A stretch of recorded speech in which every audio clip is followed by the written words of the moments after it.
hoje com a Luciana Asper, promotora de Justiça do Distrito Federal, para falar sobre o tema Fomentando a Cultura da Integridade para virar o jogo no combate à corrupção. Esse projeto de webinar faz parte de um projeto maior da ANUP na sua área de responsabilidade social, que é o projeto Redes ANUP Social. E nesse projeto das Redes ANUP Social, durante o ano de 2019, a gente escolheu 3 temas para falar um pouco, 3 temas ligados à responsabilidade social do ensino superior, para trocar ideia, disseminar conteúdo, e quem se inscreve no nosso programa das redes recebe semanalmente conteúdo sobre um dos temas, ou integridade, primeira infância ou bullying. A gente já fez um webinar sobre bullying e está no nosso canal, registrado no YouTube para quem quiser assistir, e hoje a gente está fazendo um webinar da Rede Integridade, como eu falei, com a promotora de justiça Luciana Asper. Quem não tiver se inscrito ainda no programa das redes temáticas da ANUP Social, pode se inscrever no nosso site www.anup.org.br. Lá na aba ANUP Social, vocês podem colocar seu e-mail e passar a receber esse conteúdo semanal, tá certo? Então, antes da gente começar o bate-papo, as perguntas com a Luciana, eu vou pedir para que ela se apresente, fale a sua área de atuação e das iniciativas que ela participa e que ela vem desempenhando para tentar reverter esse cenário de corrupção no Brasil hoje. Boa tarde, Luciana. Boa tarde a todos e a todas. Então, eu sou Luciana Asper, promotora de justiça.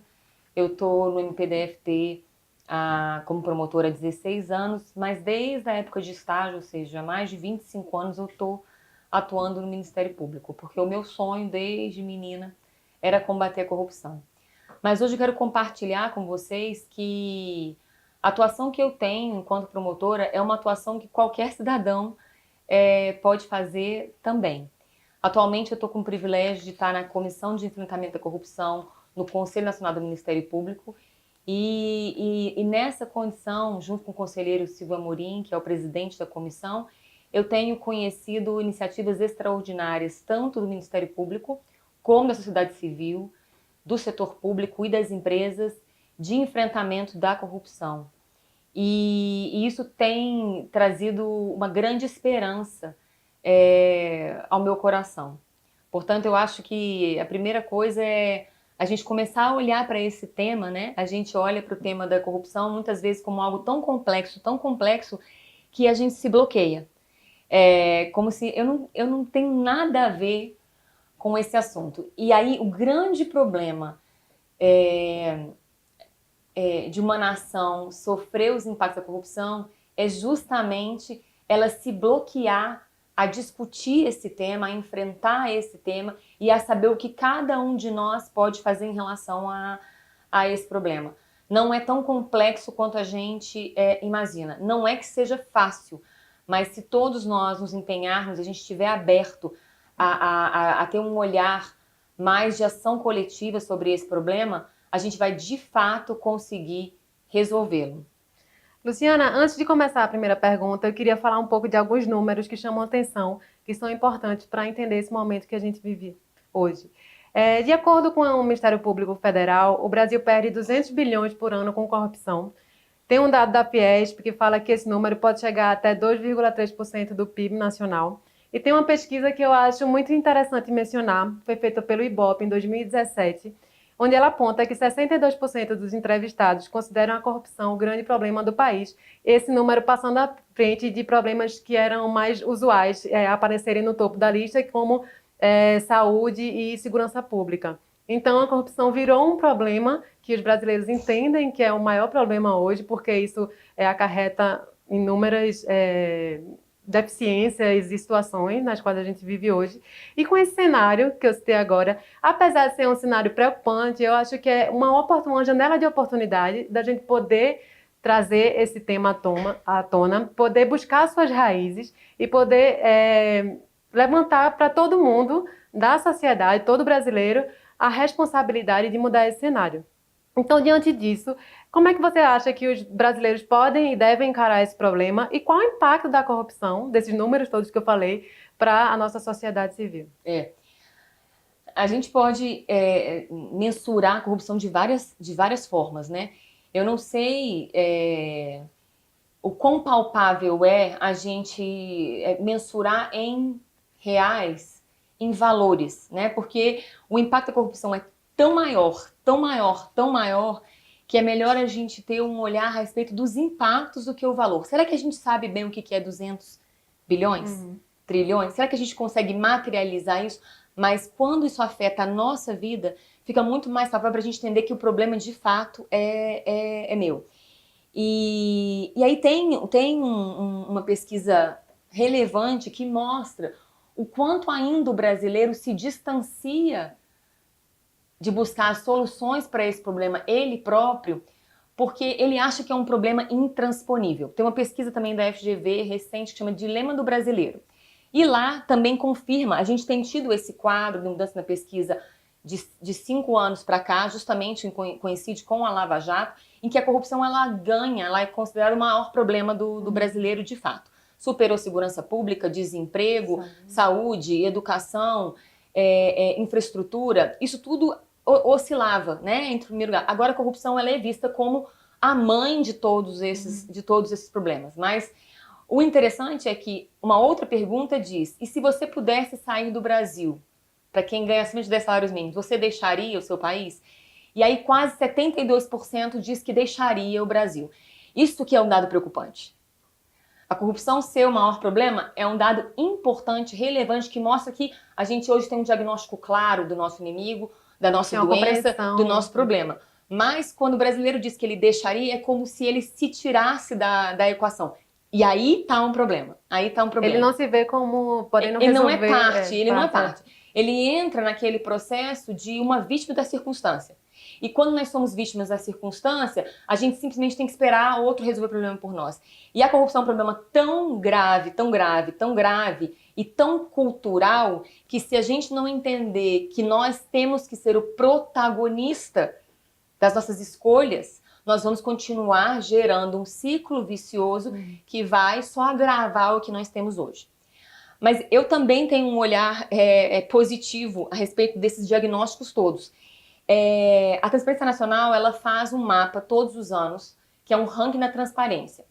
E o Brasil simplesmente tem despencado nesse ranking.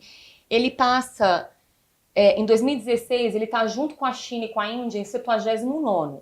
Em 2017, ele fica em 96º, bem depois da China e da Índia.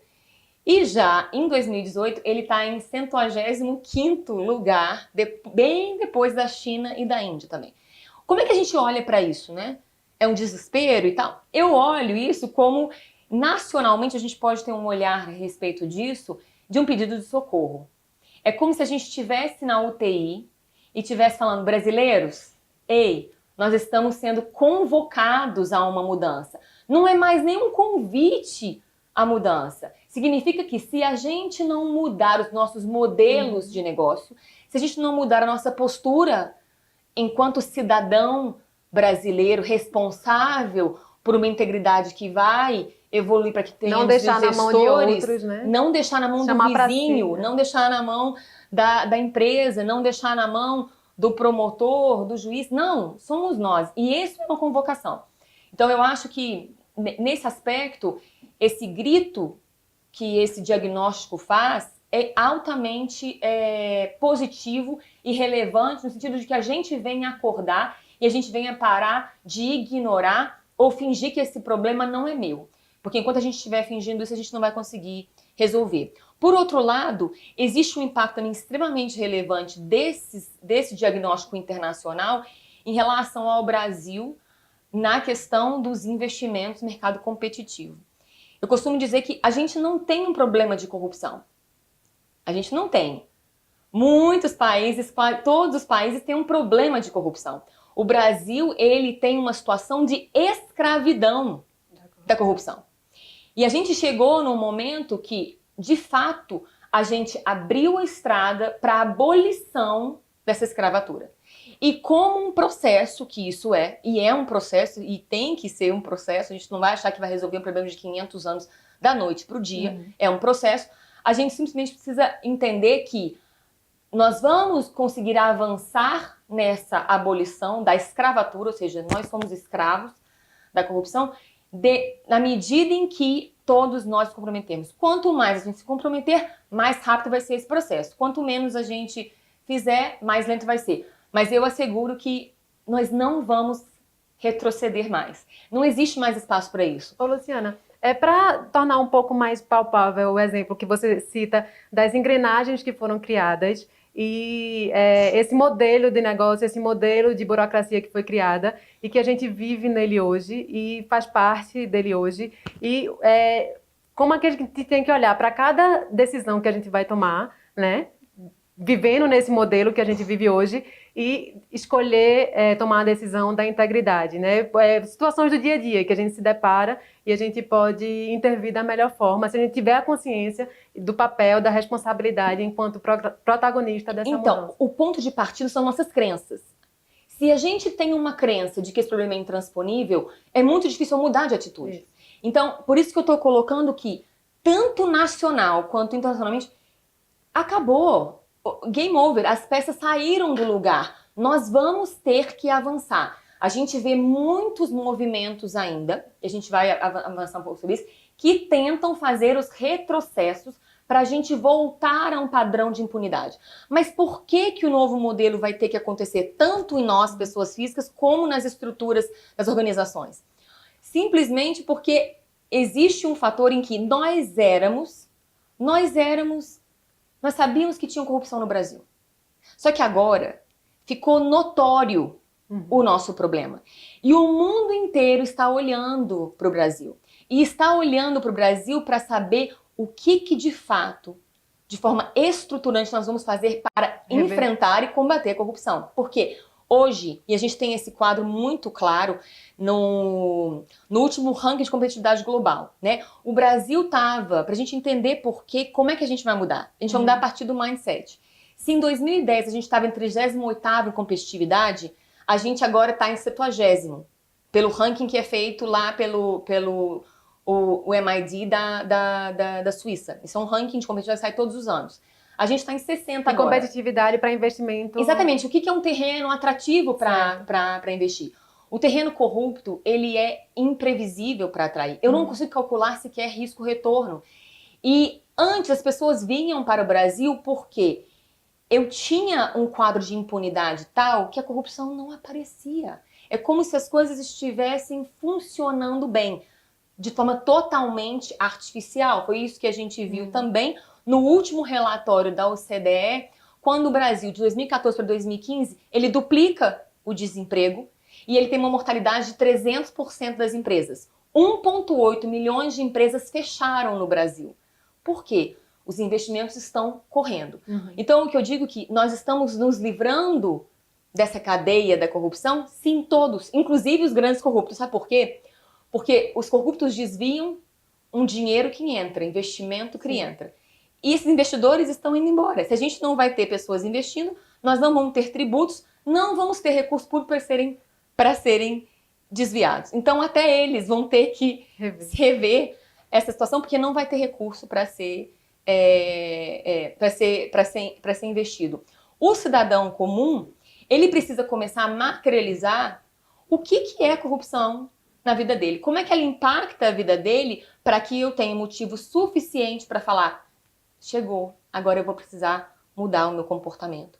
Então, se a pessoa não entende que o cara que vende o pãozinho dele, caseiro, que ele faz, ele tem uma renda para aquilo, que ele compra 1 quilo de feijão, ao invés de comprar 2, por causa do tributo que está embutido em tudo, eu preciso entender o quão valioso é esse recurso público que é desviado.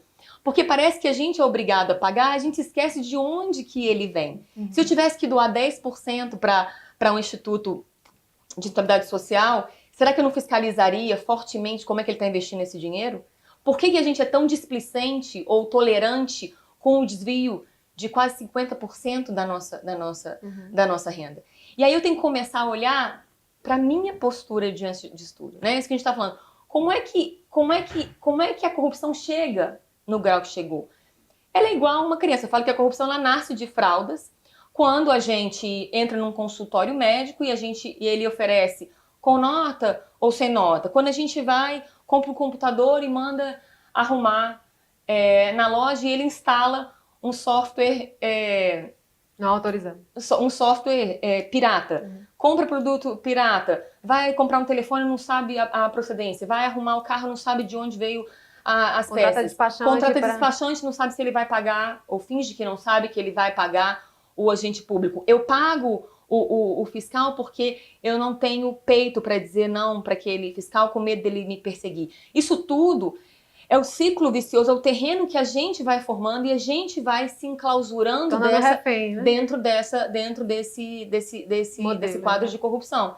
E a gente não percebe o tanto que isso é pernicioso, né? Então existem pilares que a gente precisa saber que acabou. Por que a gente fala com tanta convicção que não vamos retroceder mais? Apesar dos movimentos que a gente vê de tentar voltar à impunidade no Brasil, a gente viu vários movimentos recentes, essa questão mesmo da execução em 4 instâncias, a anistia, a transferência da competência para o eleitorado, tudo isso, eu pergunto, está ajudando o Brasil a ganhar notoriedade pela corrupção ou notoriedade pelo combate à corrupção? Essa é a pergunta clara que a gente tem que fazer. O que eu faço no meu dia a dia? Eu estou ajudando o Brasil a ser notório em integridade ou em corrupção e no combate? O fato é que nós dizemos que isso não vai mudar, porque isso vai mudar porque quando era a época das mãos limpas, a gente não tinha o que a gente tem hoje, que é a globalização do combate à corrupção. Não é só uma globalização de informações, de velocidade das informações. Existe uma globalização do combate à corrupção. Só hoje existem mais de 1.000 cooperações internacionais acontecendo entre os colegas do Ministério Público e colegas do Ministério Público do mundo inteiro. E se a crença é de que aqui a impunidade vai permanecer, dificilmente a pessoa está sujeita só à jurisdição brasileira. E quando ela está sujeita à jurisdição internacional, as multas de lá são rápidas, elas são aplicadas prontamente e elas são altíssimas, a ponto de quebrar. Então, é por isso que as pessoas estão, de fato, atentas em relação ao nosso movimento aqui para saber se eu vou investir no Brasil ou não, porque eu não quero mais assumir esse risco, tanto de comprometer a minha reputação, quanto de ser processado, seja aqui, seja no exterior. Agora tem que incluir na conta do modelo de negócio a questão da punição, a questão de ser processado, a questão de haver... O que a gente fala é que existia antes uma possibilidade de eu tentar racionalizar e equacionar isso tudo. E existe algo que a gente não pode abrir mão. Nós temos que ser extremamente convictos de que não existe nada mais pernicioso para uma nação do que a impunidade para a corrupção. A impunidade para crimes graves. Mas a impunidade para a corrupção ela é muito pior porque ela é um crime racional.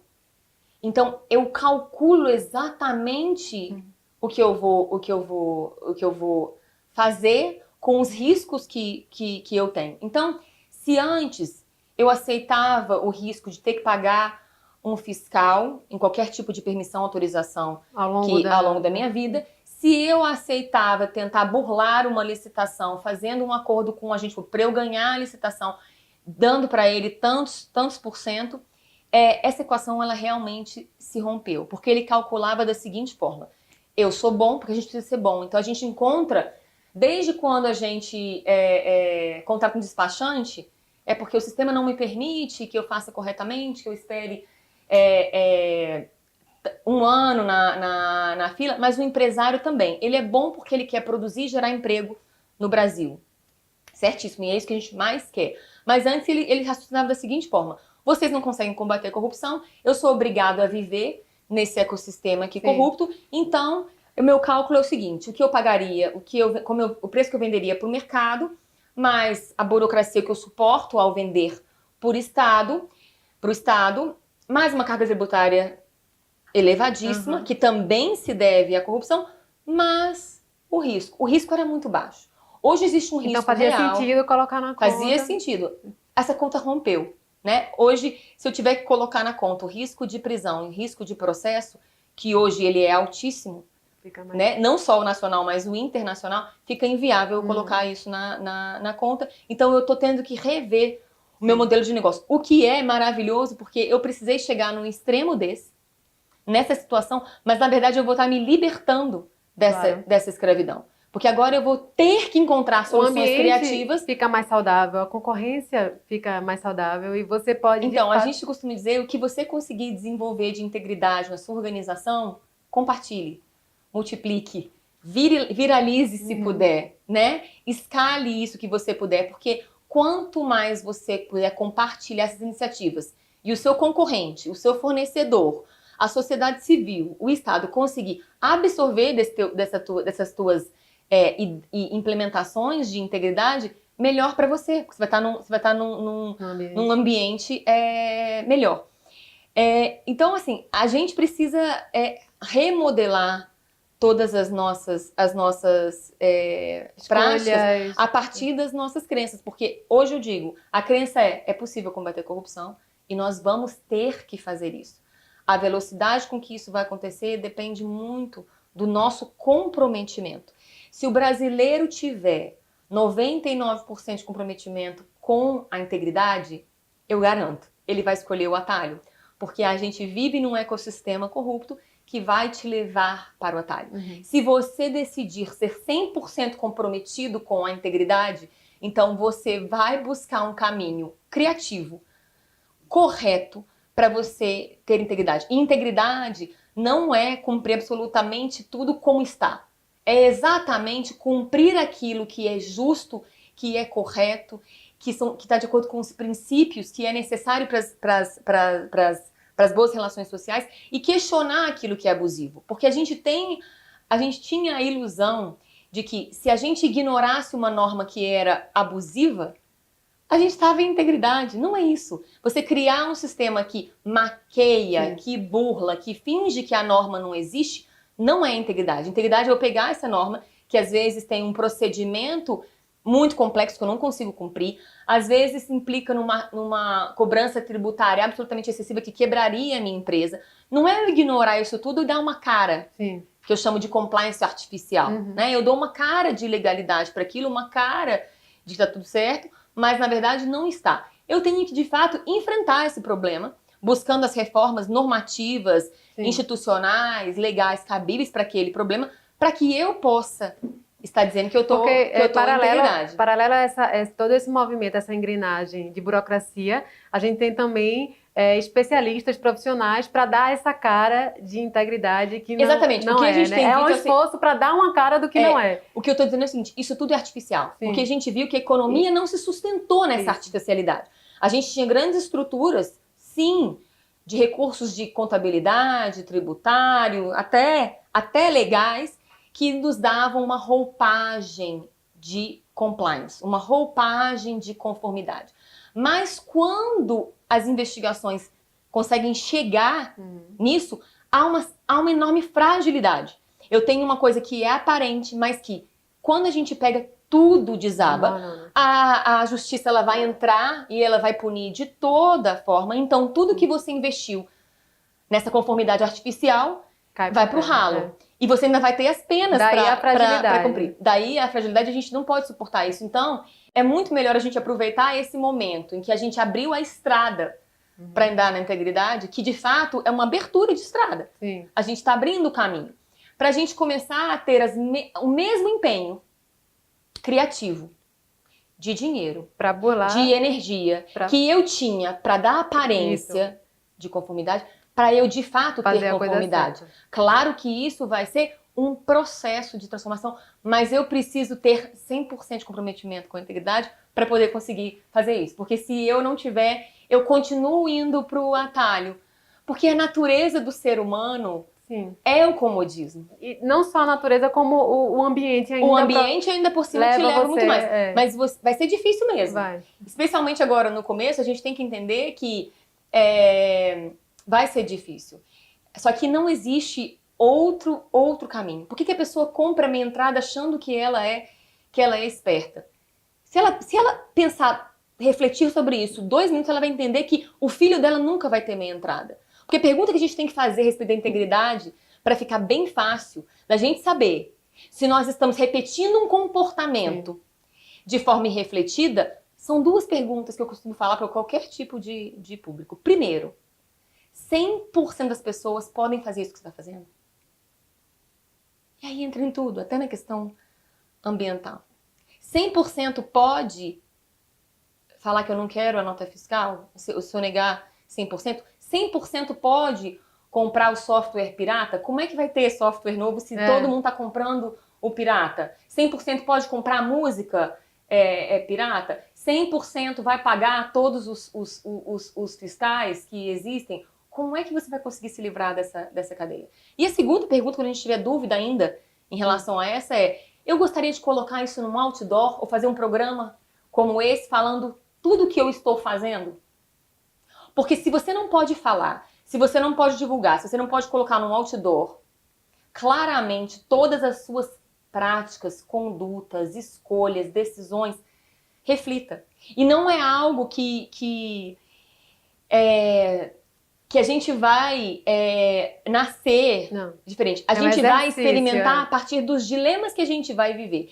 E na medida em que a gente começa a escolher fazer o que é certo, a gente vai ver o tanto que é bom fazer o que é certo. O tanto que é melhor fazer essa escolha certa, né? Eu adorei, então, um exercício pessoal que todo mundo pode fazer, né, depois desse bate-papo, para fazer escolhas cada vez mais voltadas para o caminho da integridade. Será que 100% das pessoas fizerem o que eu vou fazer, qual é a situação que iria surgir, gerar a partir daí, e se eu divulgaria isso, se eu daria publicidade ao que eu estou fazendo. Você falou agora um ponto que é muito importante, que são os programas de compliance, os programas de integridade, que a gente vê um movimento, cursos abrindo, profissionais se especializando, empresas, muito por causa das leis de responsabilidade também fiscal, a responsabilidade objetiva das empresas, então elas respondem independentemente se o funcionário, se ela tinha ciência se aquele funcionário iria fazer aquilo ou não. Mas para que esses programas não sejam mais uma maquiagem dentro desse processo, desse panorama que a gente vive hoje, quais são os pilares para um enfrentamento à corrupção efetivo? Você gosta muito de sistematizar as coisas, eu acho que é importante. Então, na verdade, assim, eu acho que a primeira coisa que uma organização precisa se perguntar é a respeito de...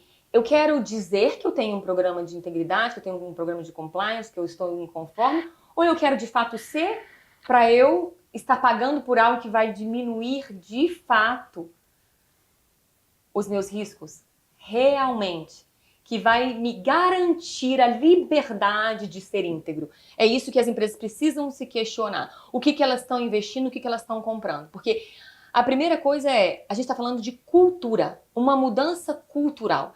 Então, é claro que desde da alta administração até todos os funcionários precisam começar a entender o que é uma cultura de integridade, que é ela ser aderente, eu fazer as escolhas dessa forma, eu refletir as minhas escolhas. E eu costumo, em relação às empresas, eu costumo trazer pelo menos 3 pilares. Tem alguns outros, mas eu vou colocar os 3.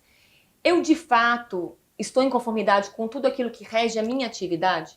Ou existem coisas que eu preciso questionar para serem mudadas para eu continuar produzindo, gerando emprego, sendo lucrativa, porque senão não tem por que eu existir.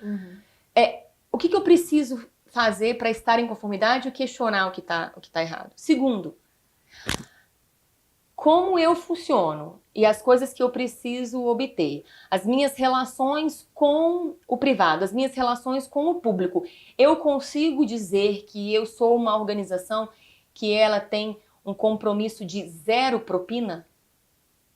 0 propina é numa situação difícil, em que eu preciso receber um recurso alto de um serviço que eu já prestei, eu não ter que pagar nada para ninguém. Efetivamente receber. Não é só a gente não ir almoçar, nem jantar, não, isso aí evita um risco, mas eu ter a liberdade da integridade é eu não ter que pagar nenhuma propina, de fato. Isso é integridade. Terceiro, eu tenho condição de ser um contribuinte que não sonega nada? 0 sonegação? Ou eu preciso buscar algumas reformas legais, alguns movimentos, assinatura? Então, é isso. E isso tudo entra dentro de um processo de ação coletiva, né? Em que a gente realmente sai do discurso de que o combate da corrupção está com os agentes do sistema de justiça, que são fundamentais e nós só estamos vivendo essa oportunidade hoje. Essa estrada se abriu porque, de fato, o sistema de justiça deu um recado de que não há mais a impunidade garantida, como a gente tinha antes. Nesse cenário de impunidade garantida, é muito difícil ter esperança para mudar a questão da corrupção, tanto a prevenção como o controle. Se não está na conta a punição...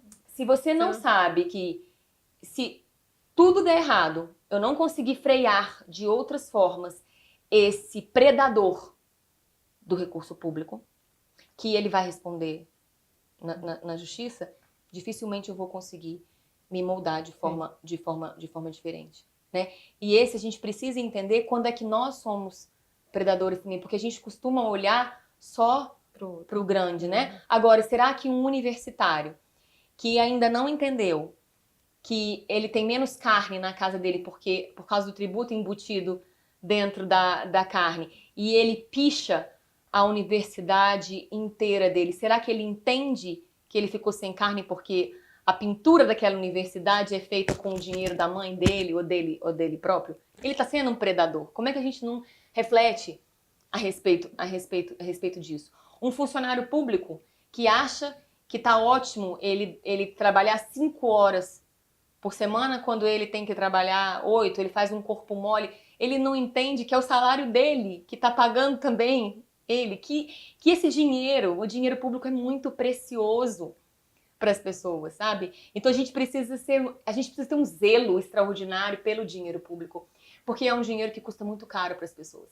Não é só aquilo que elas se privam de ter por pagar tributos tudo embutido, ainda que ela não pague imposto de renda, ela paga imposto em absolutamente tudo.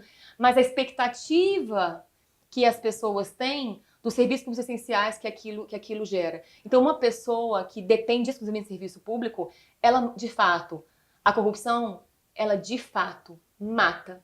Ela não mata só vidas nas estradas, ela não mata só vidas nos hospitais públicos, sem atendimento emergencial, porque o tomógrafo não conseguiu sequer diagnosticar a doença, sem fornecimento de medicamento, um tratamento específico para câncer ou uma outra doença grave. Ela não só fica analfabeta porque ela não teve uma educação de qualidade. A gente tem 33 milhões de analfabetos funcionais. O Brasil teve uma queda exponencial de novo na avaliação do PISA. Isso tudo é o impacto da corrupção. E a pessoa que tem dinheiro, que ela acha que ela tá... Ela não é tão afetada. Primeiro que ela paga por tudo 3 vezes. Será que o dinheiro que ela gasta para uma segurança privada, para uma escola privada, para o plano de saúde privado, que ela já pagou no imposto, será que ela não gostaria, se ela tivesse serviço de qualidade público, será que ela não gostaria de investir isso em viagens, em uma outra formação privada, mais cara, num imóvel? As pessoas elas estão tão acostumadas a entregar o seu recurso como se não fosse dela, que ela menospreza o valor do dinheiro público. Não cobra, não fiscaliza, não faz um controle social. Né?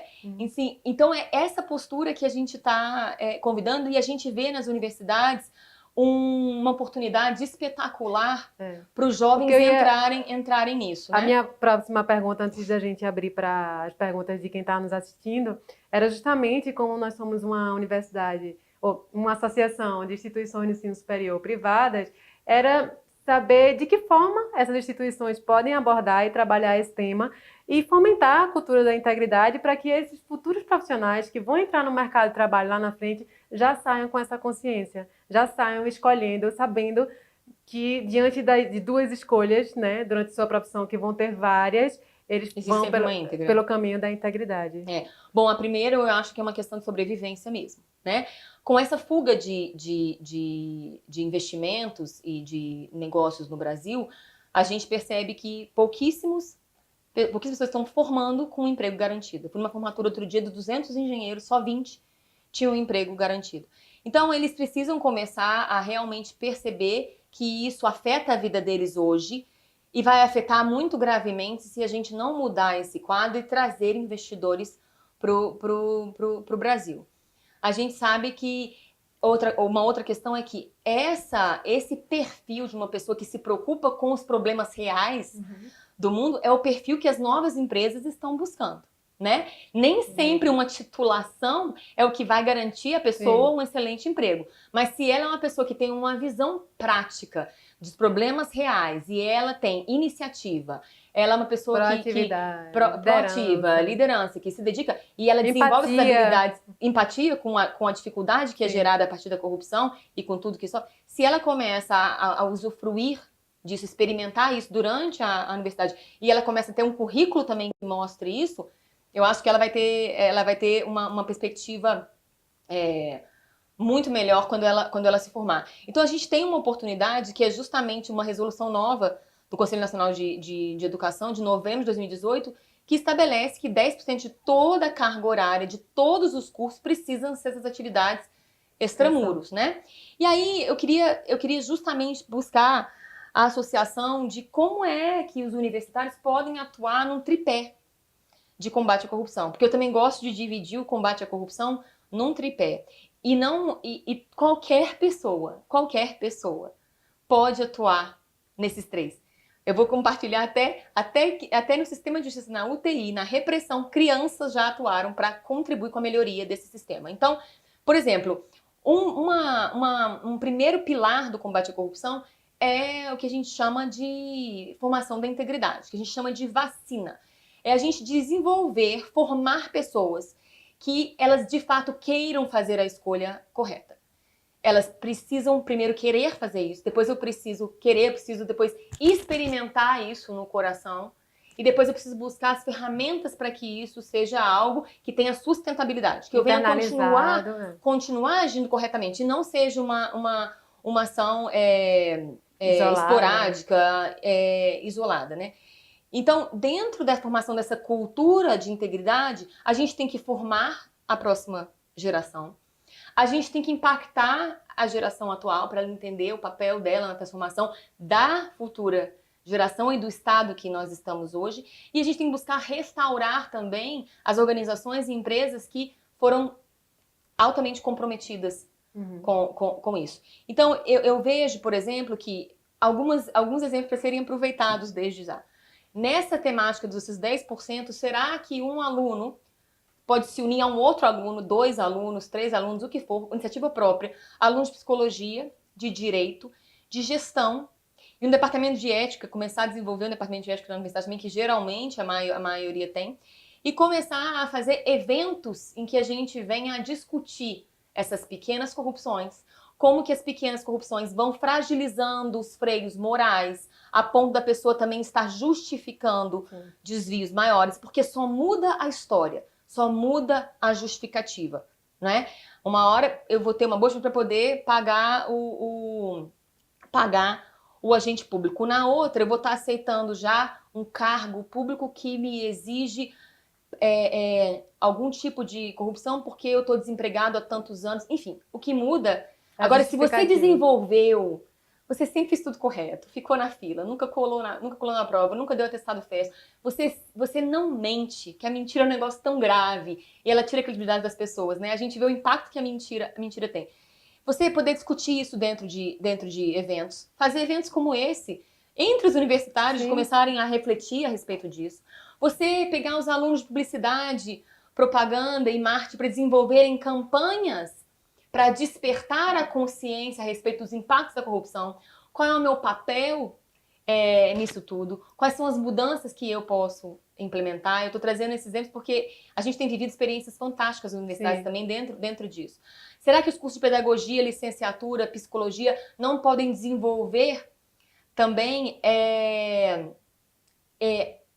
um programa escolar a respeito disso? Né, desenvolver um sistema de ensino para formar a integridade desde a primeira infância, a gente vê que isso é totalmente possível, isso já está sendo discutido. As faculdades de economia, contabilidade, política pública, direito, administração, gestão pública, não podem olhar para a questão desses entraves todos que as empresas passam para obter o seu licenciamento, desde o momento em que ela decide um novo empreendimento até o momento de entregar o seu serviço e produto? Desde Será alvará, todos, licença de alvarás, funcionamento, financiamento, participar de é. uma licitação Então, o que você ou não fala é participar? entender em que momentos a empresa, o empresário que se propõe a abrir um novo negócio, ele passa por diversas Os gargalos. situações Isso. em qual ele encontra possibilidades de Eu desvirtuar. vejo que as universidades de gestão, né, administração, direito e essa contabilidade, todas essas unidas, elas podem primeiro fazer um mapeamento de onde estão todos esses gargalos que levam a pessoa a abrir mão da sua integridade. Porque essa que é a escravidão. A escravidão é você abrir mão do direito de ser íntegro, de dizer eu não te pago nada, eu quero fazer a coisa corretamente, eu quero discutir com você na justiça.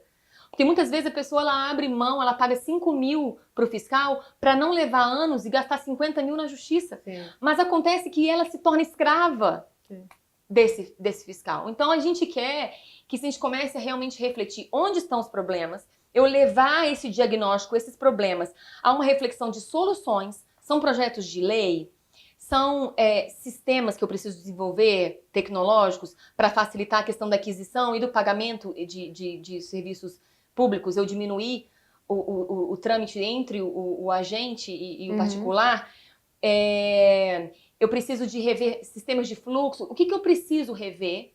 Fazer até um grande evento, uma ideia para discutir a solução para esses gargalos e aí apresentar propostas para projetos de lei, reformas administrativas para o órgão competente. Porque o Estado ele tem que receber essa demanda. Além de você estar dando ferramentas para proporcionar a transformação, durante o processo de você encontrar esses gargalos, você está fomentando uma discussão e toda eles estão se transformando uma reflexão a respeito daquilo que é. Porque se a gente não faz essa reflexão, a gente se acostuma com aquilo que é. Eu aceito isso, já é assim, eu não sei mudar. Não, então vamos discutir, vamos pensar e vamos trazer soluções.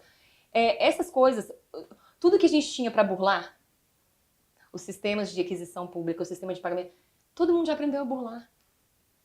A gente precisa agora dos novos modelos de negócio que vai aprender a fazer o que é certo. Vamos trazer novos modelos, porque aquilo que eu sabia burlar, eu não posso mais burlar. E assim eu vou conseguir desenvolver o que a gente realmente quer. É um Brasil sustentável, financeiramente sustentável para as empresas. Porque se elas não sentirem que elas têm um chão íntegro para pisar, elas não virão. Sim. Para o Brasil. Então eu preciso sedimentar esse chão e os universitários precisam fazer isso para eles próprios, porque o próprio futuro deles no Brasil depende de você sedimentar de um ambiente saudável. Esse pilar, esse alicerce da integridade. Não dá mais para a gente viver na areia movediça da corrupção, porque a gente mostrou que ela rui. E ela rui facilmente e o estrago é muito grande. De um ano para outro, esses dobros de desemprego e tudo mais. Então, existem várias iniciativas dentro do Ministério Público para desenvolver esses programas de conscientização da integridade. Existem outras independentes da Alliance for Integrity. Se você procurar como é que eu me envolvo, você vai conseguir fazer isso. Só que eu acho que está na hora dos universitários serem protagonistas do próprio modelo dele. Você imagina os cursos de a gente também melhorar a educação pública, que é resolver um impacto da corrupção, uma consequência da corrupção, indo até as escolas oferecendo coisas que as escolas não têm. Os alunos de educação física não podem levar esportes para as escolas, os alunos de música, de arte, de levar idiomas para as escolas públicas que não têm. Então, assim, isso tudo vai desenvolver a integridade. Primeiro porque eu vou conectar com as dores da corrupção, de quem não tem. Porque a gente que vive numa bolha, tá num emprego, ou tá numa... A gente tem uma ilusão de que nós não somos afetados. Então vamos voltar, vamos servir, vamos ter um contato com quem sofre mais, para a gente entender o impacto disso e a gente começar a ganhar realmente uma nova perspectiva de integridade a partir da nossa transformação individual no servir. A gente vê que hoje os maiores programas de desenvolvimento de bem-estar nas empresas internacionais, isso acontece muito na Austrália, na Nova Zelândia, é as pessoas experimentarem servir a partir dos seus talentos. Então, se voluntariarem desenvolvendo trabalhos de serviço comunitário, serviços voluntários, que vão fazer com que você experimente os seus talentos em prol do outro. Então, isso é que a gente pode fazer nesse pilar da vacina. Existe um segundo pilar que a gente chama de ambulatório. Por quê? Porque ali, no primeiro, na vacina, eu quero frear o maior número de pessoas possível. A gente hoje é como se a gente estivesse com uma barragem aberta em que todo mundo pratica todo tipo de desvio sem saber sequer que está praticando, porque só repetiu o comportamento. A gente precisa voltar a realmente formar pessoas íntegras para poder fechar essa primeira barragem.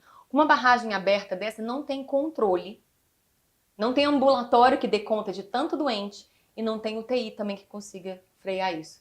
E nenhum médico toparia estar no ambulatório fazendo controle, fiscalização, controle interno, externo e social com uma sociedade sem estar vacinada. Eu crio controles extremamente rígidos, ineficientes, caríssimos, que não conseguem frear isso. Hoje, o Brasil tem um dos maiores controles mais robustos do mundo. Isso gera a má gestão do recurso público, né? Porque se você precisa de tanto controle para você poder usar aquele recurso público, muitas vezes você quer usar para uma coisa que precisa, mas não pode, porque tem controle, não pode. As pessoas têm um termo que se usa muito, colocar o CPF, que é você assinar aquela despesa, né, na esfera pública, e acaba que o gestor quer fazer uma gestão mais eficiente e ele não consegue. Porque é um transatlântico para poder virar. Enquanto você está eternamente enxugando gelo, porque você tem mais controle, o que gera mais má gestão do dinheiro público, e você não está... e é muito caro.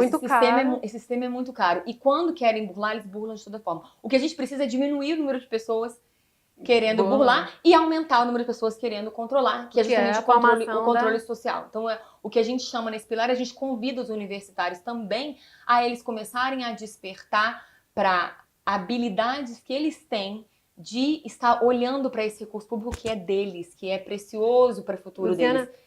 Eu tenho que passar agora para as perguntas, porque a gente está cheio de perguntas aqui que a gente recebeu das pessoas. E a gente aproveitar essa troca. Vamos lá. Como você explica a falta de consciência da grande maioria da população de que elas praticam a corrupção? A gente já falou bastante sobre isso. Eu acho que a chave toda vem da crença. Primeiro, porque todo mundo faz, e geralmente eu me comparo com alguém mais medíocre. É isso que é impressionante.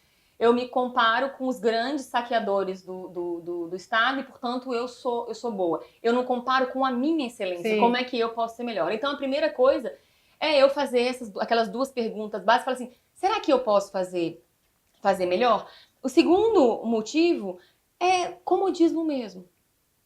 Não quero mudar. Dá trabalho mudar. E aí eu preciso entender que nós já mudamos.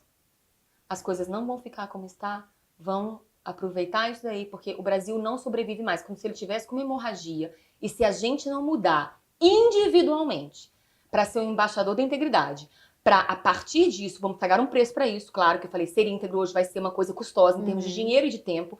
A partir disso, eu tenho, de fato, na alma, a necessidade de controlar e de cobrar dos outros. Tanto as pessoas que convivem comigo, como dos meus gestores públicos, porque aí eu sei quão precioso é ser íntegro e quão precioso é o meu recurso. Se eu faço igual, eu tenho uma natural benevolência, ainda que inconsciente, e ela é inconsciente, porque o brasileiro é o que mais critica a corrupção. Não existe um lugar hoje que você não vá que o assunto não seja falar mal dos corruptos. Mas eu preciso agir. Falar que eu sou contra é uma coisa, agir proativamente é outra. Né? Então, dentro disso, um universitário que tem formação em contabilidade, um engenheiro, ele não pode se unir com outro e ir lá visitar uma obra.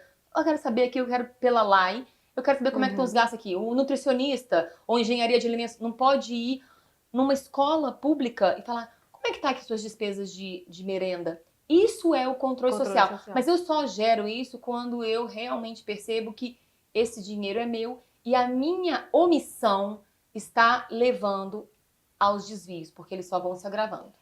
Você falou da LAI agora, que é a Lei de Acesso à Informação, tem uma pergunta sobre ela, que fala, a Lei de Acesso à Informação foi um importante instrumento no combate à corrupção, mas as pessoas comuns não costumam recorrer a ela.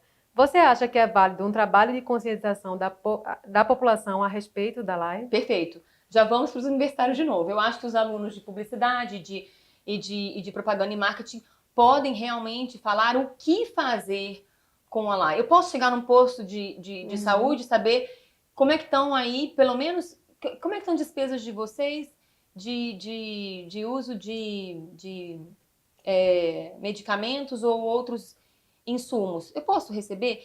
E aí, se esse posto de saúde atende 500 pessoas e eu tenho uma compra totalmente de 2.000 vassouras, sei lá.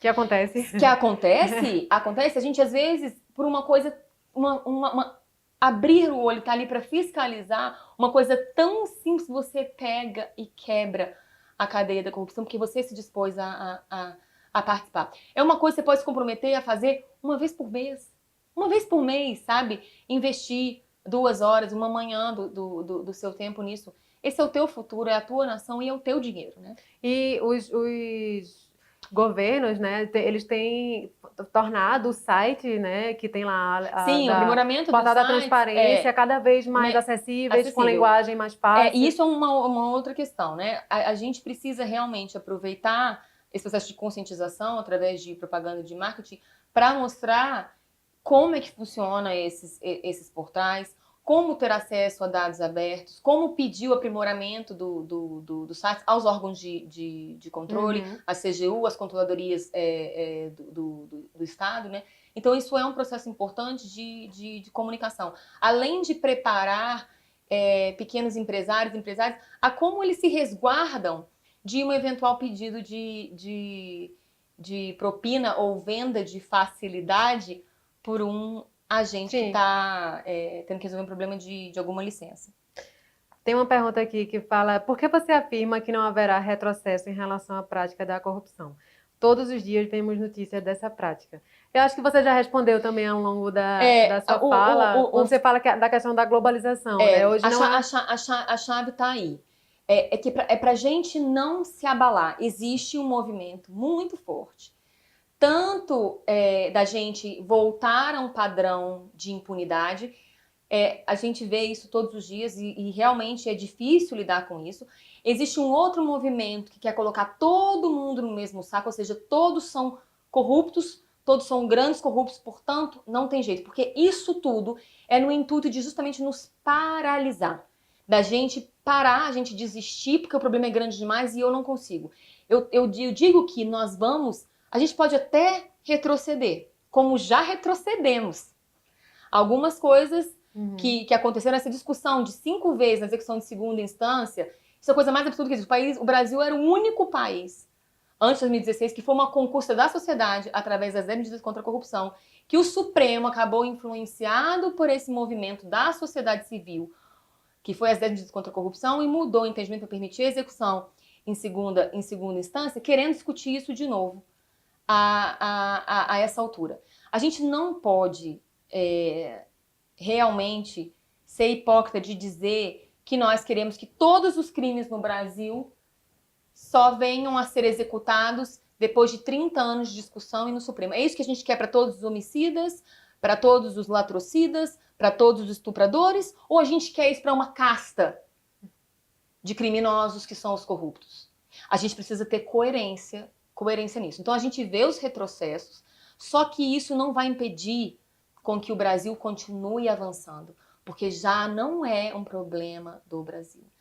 A OCDE, a ONU, diversos movimentos internacionais estão pautando a integridade e a construção da integridade como um pilar não só de combate à corrupção, mas de combate à criminalidade como um todo. Então, vai existir comunicações muito rápidas das informações, e se a pessoa não responder aqui, ela vai responder lá. Então, existe um freio que não depende exclusivamente do nosso sistema de justiça. Existe um freio internacional, global que está cada vez mais sedimentado. Nos leva a rever o nosso modus operandi. Exatamente por isso. Porque senão você não entra no jogo. Que a única coisa que nós temos que dizer ok, essas peças que todo mundo quer que volte para o lugar que elas estavam, elas não vão voltar. O que eu preciso fazer para, de fato, acelerar a minha reputação ou a minha notoriedade no combate à corrupção? Quanto mais rápidos a gente conseguir ganhar notoriedade de que nós não aceitamos mais a impunidade, nós somos duros em relação à corrupção e, portanto, nós estamos freando os abusos de agentes que cobram propina, de empresas que vendem também, que pagam para poder ter acesso. Se a gente mostra que a gente está, de fato, freando isso tudo, o nosso mercado começa a atrair investimentos. Então, a gente precisa ir para o outro caminho. Por isso que eu digo que não é uma questão não é uma questão de, nós queremos todos combater a corrupção. Não, é uma questão de necessidade. Vou fazer a última pergunta, porque nosso tempo está acabando, a gente já estourou um pouco. Eu vou unir duas perguntas que eu acho que elas podem se complementar. Como um professor pode trabalhar o tema da corrupção em sala de aula e estender essa discussão para a família? E a outra pergunta que fala, como ser íntegro fazendo parte da maioria tão pobre de um país tão desigual? Eu acho que dá para unir essas perguntas porque a questão de como ser íntegro fazendo parte de um país tão desigual, e você sendo essa maioria desigual que é afetada todos os dias, e o professor em sala de aula, acho que ele tem que unir, ele tem que mostrar para as pessoas essa desigualdade, para criar empatia, para que as pessoas mais firmemente optem pela escolha íntegra. É exatamente isso.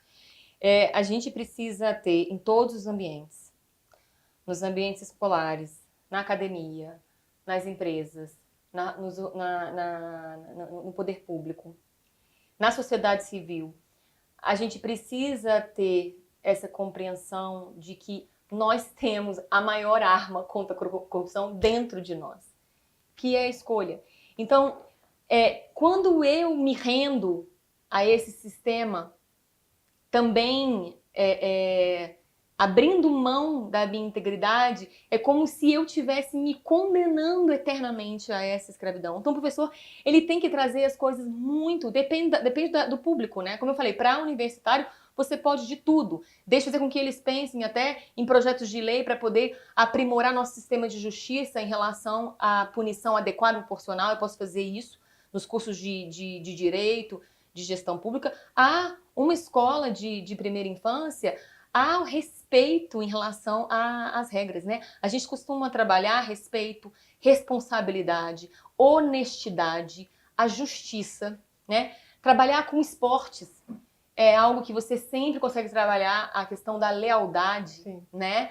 A questão do fair play, você falar a respeito de respeitar as filas, de não colar na prova, de não plagiar trabalhos, de você reparar o dano de repente em razão de uma prova que todo mundo colou na prova de matemática. Vamos fazer agora um reforço de matemática com os melhores alunos de matemática de uma turma para poder eles apoiarem os alunos que estão mais fracos, né? Eu acho que essa discussão também tem que ser sempre acompanhada por vivência prática. Vivências Vivência práticas. Essa é a chave, né? A questão é essa. Então, a gente tem inúmeras experiências em que a gente coloca isso. Olha, se a corrupção trouxe isso para sua escola ou para sua comunidade, por que você não vai reparar esse dano e mostrar que aquilo ali é seu?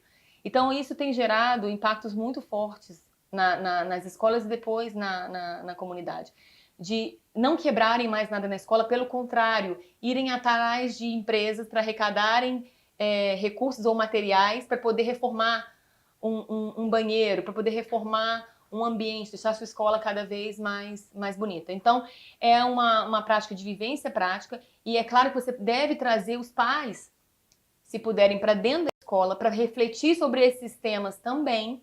Ou uma outra forma prática de fazer isso é tentar desenvolver um joguinho, um jogo de tabuleiro que as crianças possam levar para os seus pais, ou perguntas e redações em que eles vão provocar essa reflexão também, né, nos pais. Você se viu uma conta errada na churrascaria, não veio cobrando uma pessoa, o que você faz? Papai, você finge que você não viu ou você defende a sua Até integridade. porque o exemplo é a melhor forma de Exatamente. educar, né? Não, é por isso que a gente fala tanto do impacto na geração atual. Porque se a gente fosse achar que a próxima geração ela tivesse o poder de mudar as nossas crenças na questão da integridade, não. Porque é tão profunda que a gente precisa rever os nossos conceitos. As crianças não mudaram nosso comportamento em relação ao meio ambiente. Porque é mais fácil fechar uma torneira e fazer coleta seletiva de lixo e buscar outras coisas assim. Mas eu mudar completamente as minhas posturas para que elas sejam de fato íntegras diante de tantos desafios, eu preciso mudar minha crença e saber que isso é essencial para o meu bem-estar hoje, o meu futuro amanhã, a prosperidade da minha nação, o emprego do meu filho amanhã, enfim, para que o Brasil possa ser a potência que ele foi programado para ser. Porque a única coisa que leva o Brasil a esses índices terríveis de analfabetismo, de saúde, de corrupção, é uma coisa só. A gente não pode culpar o solo, a gente não pode culpar o clima, a gente não pode culpar nada. A gente só pode culpar as nossas escolhas. Então tá na hora de a gente fazer escolhas diferentes. Obrigada, Luciana. Eu queria, antes de terminar, só registrar algumas pessoas que estão assistindo a gente. Luiz Carlos Pinho, Alexandra Joffre, Juliana, Everton, Renata Macedo, Flávia Valéria, Lázaro Molina, Maria Cristina. Obrigada por terem acompanhado a gente. Se vocês tiverem alguma dúvida, quiserem trocar alguma ideia, podem mandar um e-mail para nupsocial@nup.org.br, que a gente entra em contato, responde, fala com a Luciana. A gente está sempre junto.